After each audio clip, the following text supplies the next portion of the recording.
The Virgin in the Ice by Ellis Peters. This book is read by Vanessa Maroney. 1. It was early in November of 1139 that the tide of civil war, lately so sluggish and inactive, rose suddenly to sweep over the city of Worcester, wash away half its livestock, property and women, and send all those of its inhabitants who could get away in time scurrying for their lives northwards, away from the marauders, to burrow into hiding wherever there was manor or priory, walled town or castle strong enough to afford them shelter.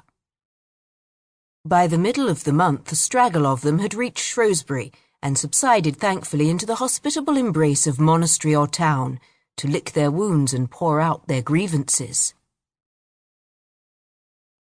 They were not in too bad case, apart from the old or sick, for the winter had not yet begun to bite hard. The weatherwise foretold that there was bitter cold in store, heavy snows and hard and prolonged frosts. But as yet the land lay dour, cloudy and mild, with capricious winds, but clear of frost or snow. "Thanks be to God," said Brother Edmund the infirmary devoutly, "or we should have had more burials on our hands than 3, and they all past their 70. Even so, he was hard put to it to find beds in his hospice for all those who needed them, and there was thick straw laid down in the stone hall for the overflow. They would live to return to their spoiled city before the Christmas feast. But now, exhausted and apathetic with shock, they needed all his care, and the abbey's resources were stretched to their limits. A few fugitives with distant relatives in the town had been taken into the houses of their kin, and were warmly provided.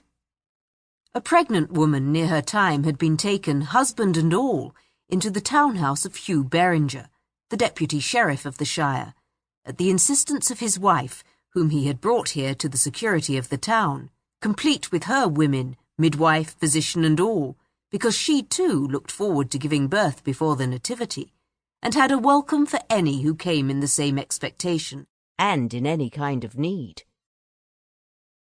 "Our Lady," remarked Brother Cadfael ruefully to his good friend Hugh, "had no such reception." "Ah, there is but one of my lady. Aline would take in every homeless dog she saw in the streets if she could. This poor girl from Worcester will do well enough now. There's nothing amiss with her that rest won't mend. We may yet have 2 births here for this Christmas, for she can't well be moved until she's safely over her line." Sample complete. Ready to continue?